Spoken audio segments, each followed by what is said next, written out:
This is a story about the penguins. The penguins and the Big Penguin Party, to be precise. The penguins live all over fluffy gardens, a wonderful place to live.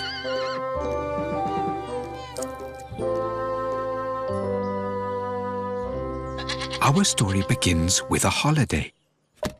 Now, holidays aren't unusual in fluffy gardens. Mrs. Toasty the sheep often went to visit her Aunt Snug. Paolo the cat loved going to the beach. And George the mean yellow dog, whilst he hated holidays, hated not having a holiday even more. What was unusual this time was that everyone went on holiday at the same time. Well, not quite everyone. You see, the penguins in fluffy gardens rarely take holidays.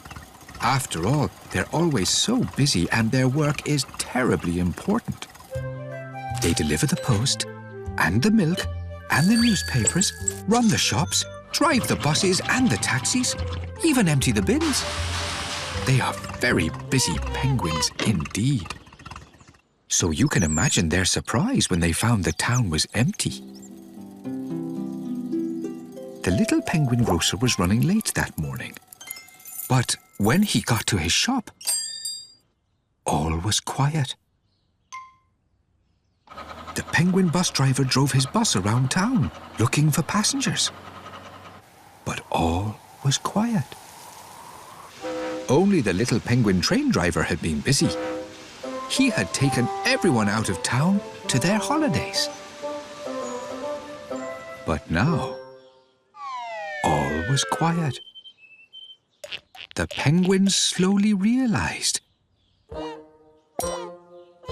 Everyone's gone, they said. They closed the shops, parked their buses and their taxis, dumped their bags of letters, and gathered together at the town hall, which, until they arrived, had been empty.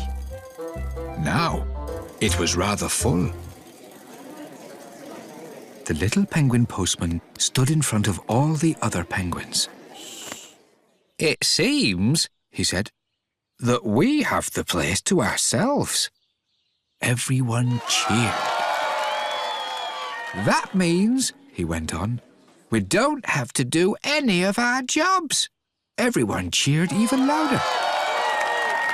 "And," he continued, "we could have a very big party." The penguins cheered so loudly that somewhere very far away on a beach, Paolo the cat wondered what all the noise was. And so, the penguins had a party. They played games, had lots to eat and drink, watched films, listened to their favourite music very loudly, and generally did just about anything they felt like doing. They had a wonderful time. And with no work to do, the penguins just spent the next few days finally getting to know each other. For example, the little penguin mechanic found out that he had the same pair of slippers as the penguin grocer. The penguin baker was able to share his love for ballet with the penguin chef. And they all found out together that penguins love to sing. We are the fluffy penguins, we're having so much fun. We work all day, we work all year, but now our work is done. We are the fluffy penguins, it's time to sing and cheer. We love that there is no one now but fluffy penguins here. Oi! Actually, said a little penguin, I kind of miss them. That flamingo had a lovely pair of shoes. Me too, said the penguin taxi driver. I used to take that chicken all round town. He was a good laugh. And that pig used to make a lovely fish sandwich, said the penguin paperboy. And it didn't end there. They missed Wee Reg the puppy and his wagging tail, Lola the mosquito and her very silly hats, even George the mean yellow dog, though they couldn't think of a good reason why. The penguins missed everyone. And so they got together once more and made a plan.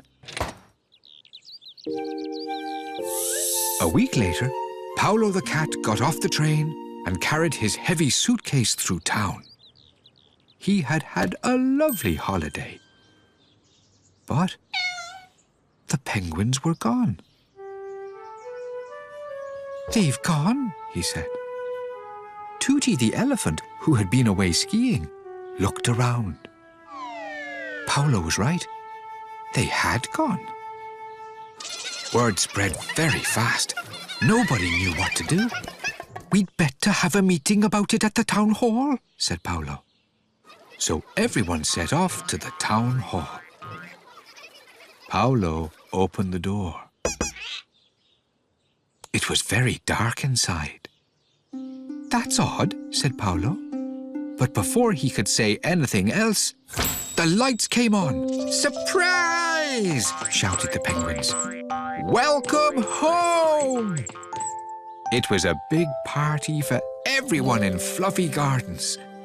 There were cakes, balloons, and lots of party games. It was the most fun anyone had had all year. "We missed you," said the penguin postman. "We missed you too," said Paolo, and gave him a big hug. "You know," he said, "the best thing about going away is coming home."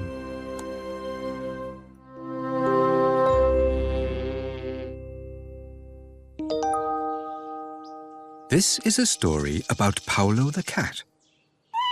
Paolo the cat and the impossible problem, to be precise. Paolo lives in Fluffy Gardens, a wonderful place to live.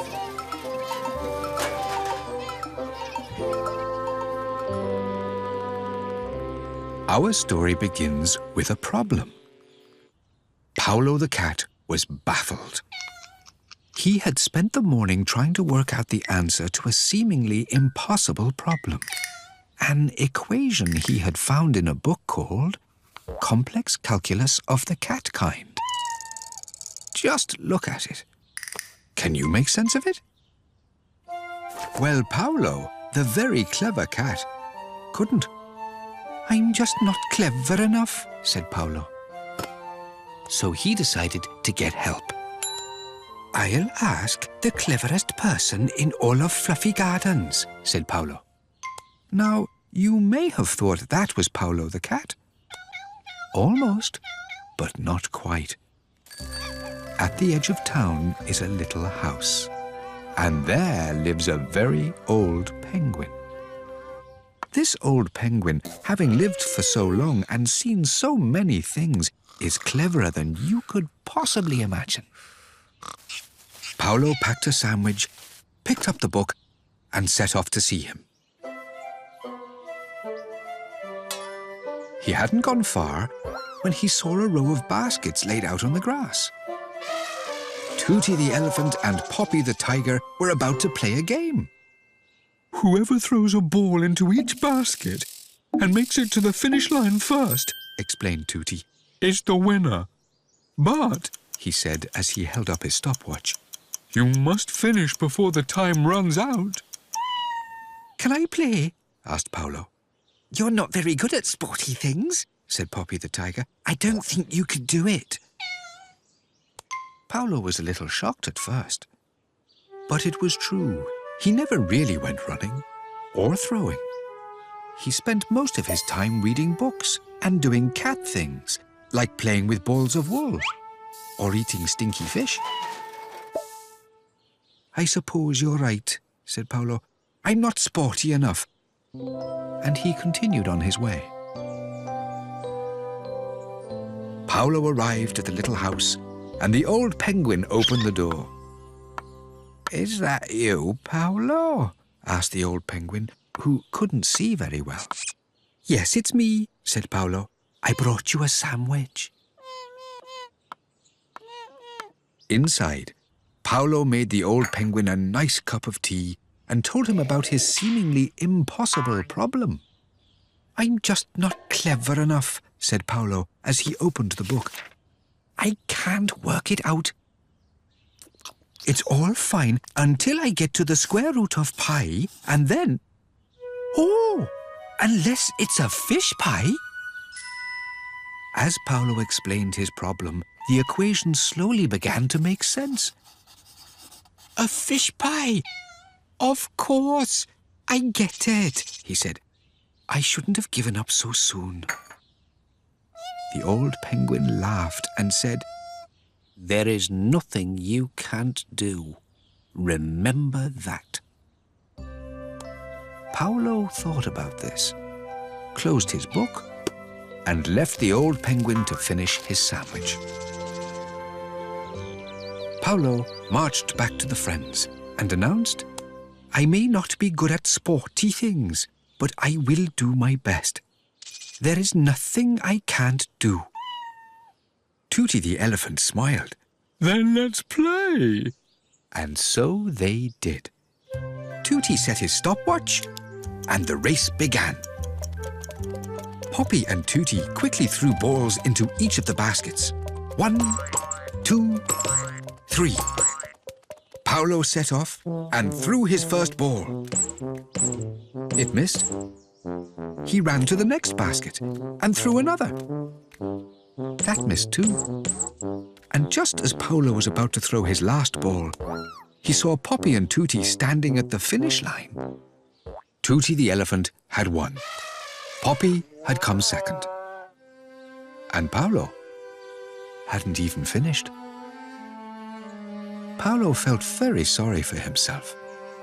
Poppy was right about me, he said. But then he heard something. The ticking of Tooty's stopwatch. There's still time, he said. He might not win, but he could still get his last ball into the basket and finish. Paolo ran and threw the ball. It sailed into the air and down into the basket. Then he ran as fast as he could to the finish line. But the stopwatch had stopped ticking. Paolo was too late. When the friends had gone home, leaving Paolo alone on the grass, he thought about what the old penguin had said. Next time, said Paolo, I'll do it. And that night, all alone, Paolo the cat set a stopwatch and ran. One by one, he threw the balls into the baskets and ran to the finish. As he stood there smiling, the ticking of the stopwatch told him everything he needed to know. He had done it. The old penguin was right. There is nothing you can't do. Remember that.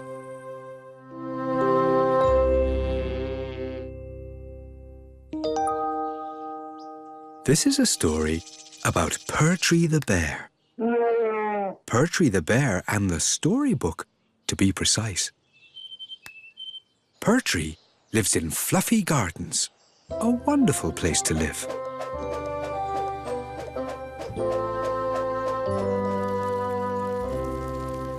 Our story begins like so many others, with Once Upon a Time. Once upon a time, there was a very large bear. And this very large bear loved stories. He loved to hear stories, to read stories, and most of all, to tell stories. This very large bear, as you might already have guessed, was Pertree. And on this particular morning, Pertree the bear was reading a storybook about a little rabbit and a unicorn. He read the last few words. And that, he said, is the end of the story. One of the best things about a story is that you can share it with others. And Pertree the bear wanted to share this very special story with everyone. Pertree strolled out of the forest, on over the hills, and before long, he met Paolo the cat. "Hello," said Pertree in his loud and booming voice. "Oh, hello, Pertree," said Paolo. Pertree thought that Paolo would love to hear the story. He opened the book and began. "Once upon a time," he read. But that is where Paolo stopped him. "I'm sorry, Pertree, I'm terribly busy," he said. "I've got this ball of wool to play with." "But it's such a special story," said Pertree. He so wanted to share the story with Paolo. "Well," said Paolo, "if you lend it to me, I'll just read it when I'm finished playing." But Pertree wanted to read it to him. It was no fun if he couldn't see Paolo's little face as he got to all the good parts.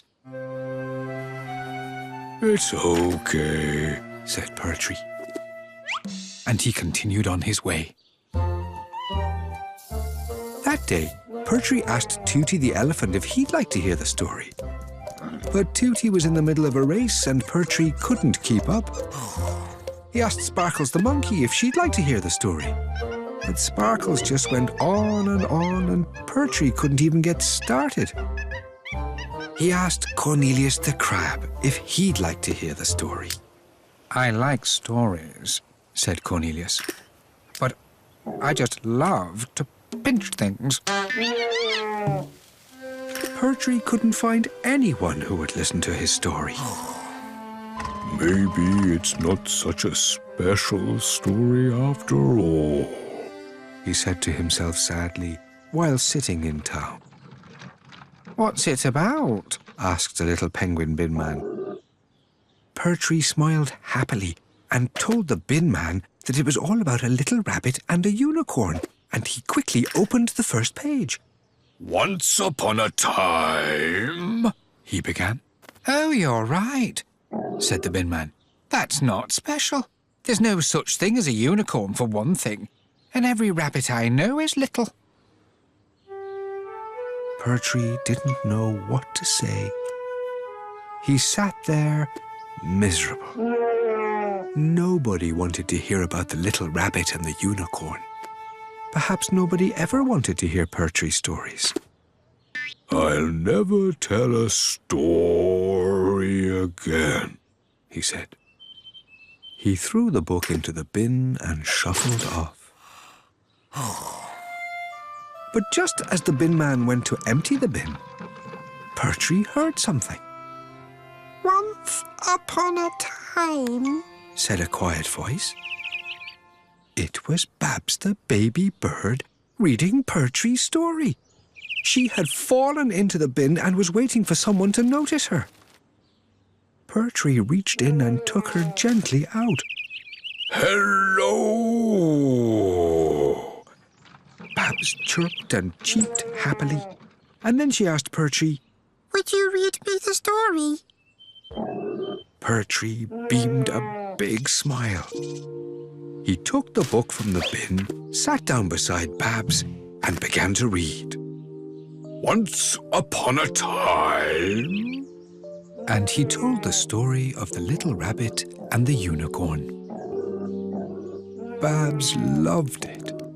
She was a bit afraid at a scary part, but then there was a funny bit that made her laugh. Pertree loved sharing his story. Eventually, he reached the end. "And that," he said, "is the end of the story." And then he looked up to see lots of smiling faces. As he had been reading, everyone who passed stopped and listened. Paolo, Tooty, Sparkles, Cornelius. Even the penguin bin men were listening. "That is a very special story," they all said. Pertree realized that stories are always special, even more so when they are shared.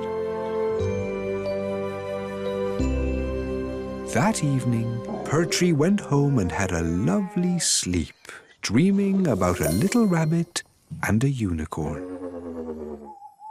And that as Pertree would say, is the end of the story.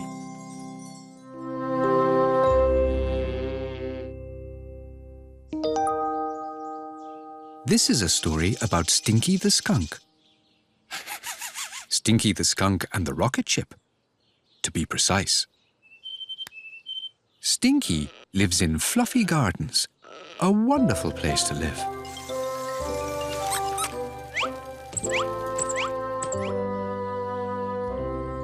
Our story begins with a rocket ship. Not a real one, of course. Stinky the Skunk, using a washing-up liquid bottle, some card and some sticky tape, was making a little model rocket ship. He had been working on it all morning, all by himself. He was just about to begin painting it when Mildred the Mole passed by. "Hello, Stinky," said Mildred. Stinky smiled and gave Mildred a wave. Mildred the Mole loves to know everything about everyone. You could say she is a very nosy mole. And you would be right. So she just had to know what Stinky was doing. "I am making a rocket ship," said Stinky excitedly. "A real one?" asked Mildred, but of course, you know it wasn't. As Stinky explained what he had been doing all morning, Mildred suddenly had a thought. "You've been on your own all morning?" asked Mildred. Stinky nodded. "All alone? With nobody to talk to?" Stinky nodded once more. "Wouldn't you rather have some fun with your friends?" asked Mildred. Stinky thought and then answered, "I am busy making a rocket ship." That morning, Mildred the Mole, not being the type to keep things to herself, told everyone that Stinky the Skunk was all on his own.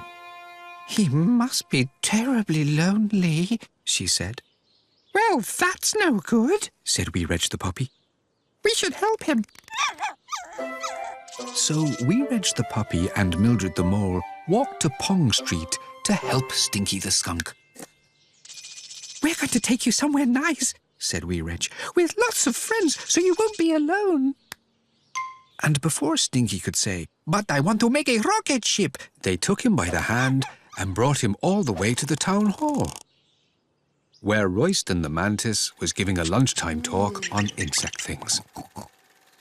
"I like sitting on leaves," said Royston. Wee Reg and Mildred thought it was very interesting, and there were lots of friends around, so Stinky wouldn't be lonely. But Stinky the Skunk didn't really want to know about insect things. And being such a stinky skunk, the town hall soon got a little smelly, and Stinky found himself sitting alone. He didn't look very happy. "I have a better idea," said Mildred. Mildred, knowing everything about everyone, knew that Harold the hammerhead shark loved wonderful and strange smells. He would love to spend time with Stinky.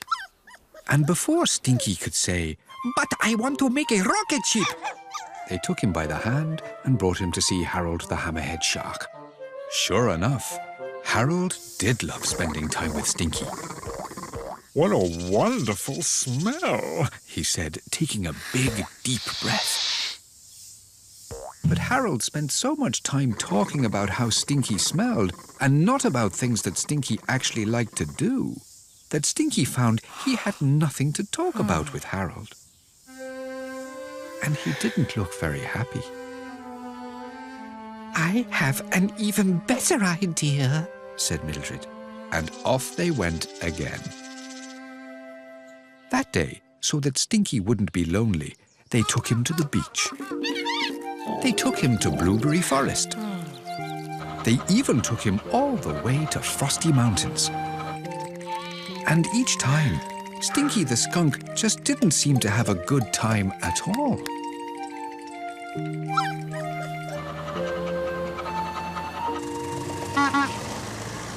Eventually, Mildred said to Stinky, what would you like to do? I want to make a rocket ship, said Stinky firmly. All alone? Asked Wee Reg. All alone, said Stinky. Are you sure? Asked Mildred. Won't you be lonely? I will be too busy to be lonely, explained Stinky. So Mildred the Mole and Wee Reg the Puppy brought Stinky home to Pong Street. They waved goodbye and left him alone to get back to his rocket ship. He'll be okay on his own, said Wee Reg. You're probably right, said Mildred. And then she looked back. Stinky was painting his rocket ship, smiling. Stinky wasn't just okay. He was happy. Happier than he had been all that day. As Mildred and Wee Reg watched Stinky put the finishing touches to the rocket ship, they realized that Stinky just loved to make things.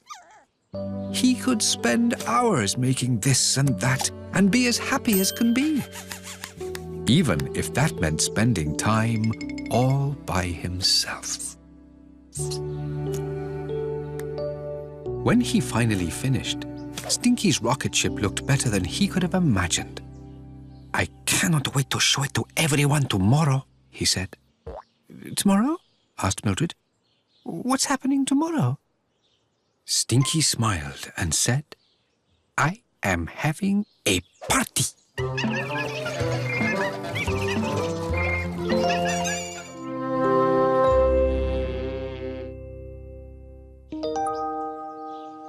This is a story about Paolo the Cat. Paolo the Cat and the supermarket, to be precise. Paolo lives in Fluffy Gardens, a wonderful place to live.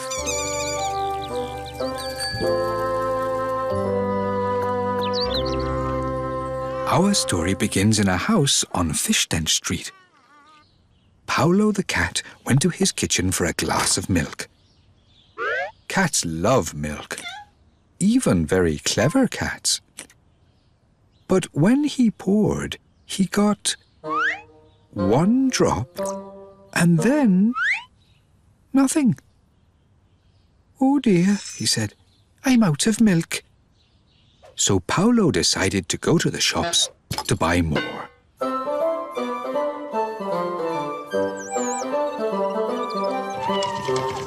But in town, the shop was closed. I wonder where the penguin shopkeeper is, said Paolo. Looking around, he saw the penguin baker. He saw the penguin bus driver. And he saw the little penguin postman. Actually, 2 little penguin postmen. There aren't 2 postmen in Fluffy Gardens, exclaimed Paolo. Well, today, there were definitely 2 postmen in Fluffy Gardens.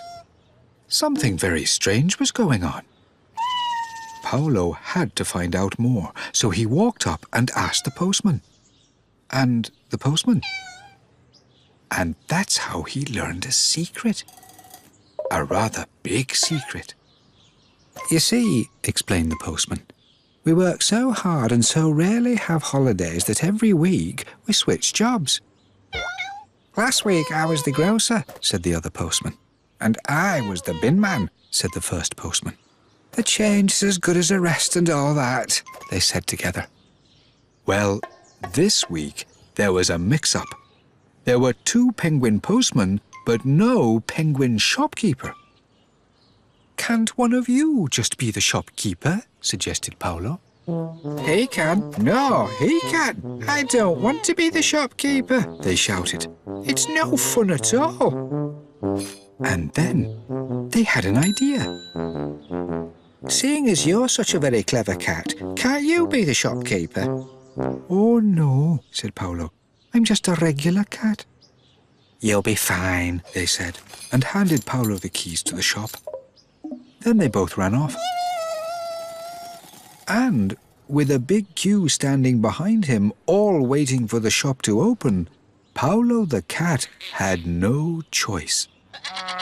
He opened the shop, and stood behind the counter, ready to serve his customers. But when Colleen the cow asked him which cheese would make the best cheesecake, and Mr. Johnson the panda asked him where the marmalade was, and then Bill the platypus asked if Paolo had seen his little sailor's hat, Paolo knew he had a problem. You see, Paolo the cat, being clever, knew a lot about some very difficult subjects. But he didn't know what cheese would make the best cheesecake. He didn't know where the marmalade was. And he couldn't find Bill's little sailor's hat anywhere. The queue was getting longer, and Paolo was getting flustered. And the more flustered Paolo got, the more flustered everyone else seemed to get. "The penguins were right," he said. "Being the shopkeeper is no fun at all." He leaned over the counter with tears in his eyes and whispered quietly, "I am not a shopkeeper. I'm just a regular cat." And then he heard a cute squeak. "You're not just a regular cat. You're a very clever cat." It was the small green thing. And he was right. Paolo realized that the clever thing to do would be to get help. "Would you help me?" asked Paolo. "I'm too small to help," squeaked the small green thing. "What can I do?" Paolo smiled. "You can smile," he said, "and you can help people just by being friendly. You've already helped me," he said. The small green thing squeaked happily, and in no time at all, he was showing everyone around the shop. He helped Colleen find the best cheese. He found marmalade for Mr. Johnson. And he even found Bill's little sailor's hat in the cereal aisle. With the small green thing helping around the shop, Paolo was able to serve all the customers at the counter. Even better, he managed to do it with a smile. And the more he smiled, the more everyone else smiled. By the end of the day, Paolo was actually having a lot of fun. So much fun that when the penguins saw just what was happening in the shop, they all wanted to be the shopkeeper next. As Paolo locked up and went home, leaving the penguins to argue amongst themselves, he smiled. It had been a good day. With the help of a friend and a smile, everyone had managed to buy everything they needed. Well, not everyone. Paolo was back in his kitchen when he realized he had forgotten to buy milk. "Oh, well," he said to himself, "I suppose the penguin milkman will be along in the morning." But as it turned out, in the morning, the milkman was the shopkeeper.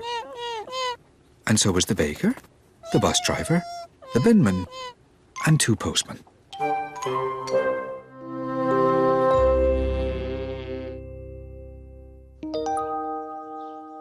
This is a story about Camille the crocodile.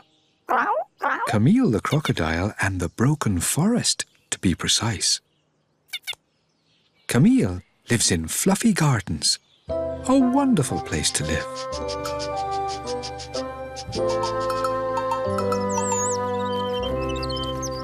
Our story begins at the end. The end of summer, that is. Camille the crocodile was out for a walk through the forest. It was beginning to get a little cold, so Camille walked briskly to warm herself up. And then she stopped walking and started dancing. A hop, a bounce, a twirl, and a bump. Camille bumped right into a tree and fell onto the ground.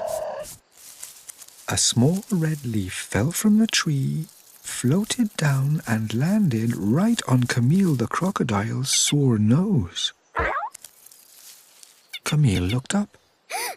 "Oh dear," she said, "I broke the tree."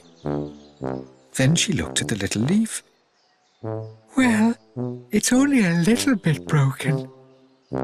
But as she stood up, she noticed another leaf falling to the ground.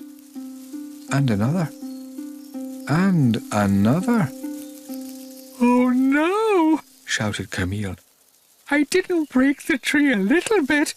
I broke it a lot." Camille didn't know what to do. One by one, she picked up the leaves and tried to put them back on the tree. But the branches were so high, she couldn't reach.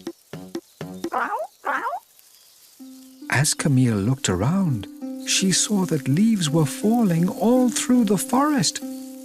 "Oh no!" shouted Camille again. "I didn't just break the tree. I broke the whole forest."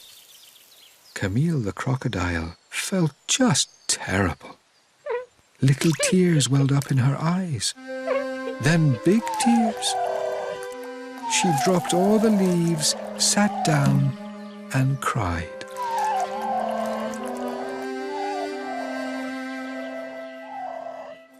Pertree the bear was riding his little bicycle through the forest, wobbling as he tried to avoid any leaves on the path. He saw Camille the crocodile and was just about to give her a big wave when he noticed she was crying. He parked his bicycle by a tree and asked Camille what was wrong. "What's wrong?" Camille jumped to her feet and stood in front of the leaves, trying to hide them from Pertree. She didn't want Pertree to know she had broken the whole forest. "Nothing's wrong," said Camille. "Nothing at all." But Camille just couldn't hide how bad she felt. She started crying all over again. Pertree didn't like to see Camille so sad, and he gave her a big hug. "It's okay," he said softly. Camille sniffed and sniffed again. In Pertree's arms, she realized just how big he was. He might be able to reach the branches and put all the leaves back. She smiled a big smile. "Pertree, could you help me put these leaves back on the trees?" she asked, showing Pertree all the red leaves. Pertree looked at the leaves and then asked why she would want to put them back on the trees. "I'm terribly sorry," said Camille. "I didn't mean to be so clumsy. I'll help you fix it."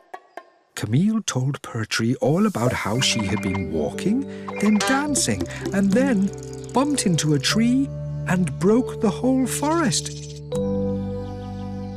"Ha, ha, ha!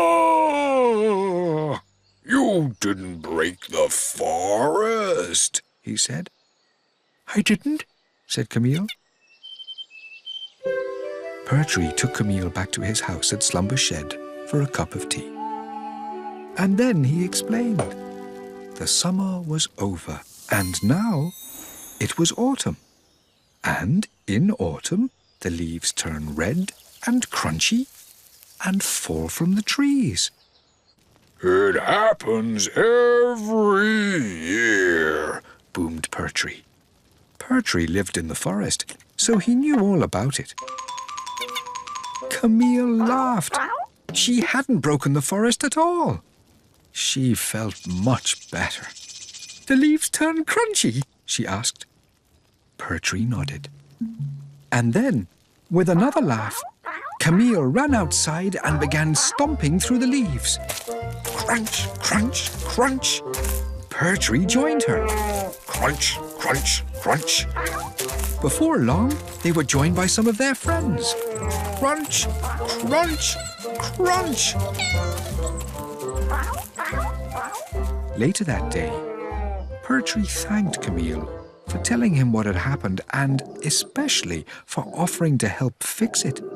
"If you'd still like to help," he said, "you can help me sweep the leaves from the path." The leaves make the path too slippy for cycling. Camille smiled and said, "Of course I'll help." So she did. Crunch, sweep, crunch, sweep, crunch, sweep, bump. "Well," said Camille, "it's only a little bit broken."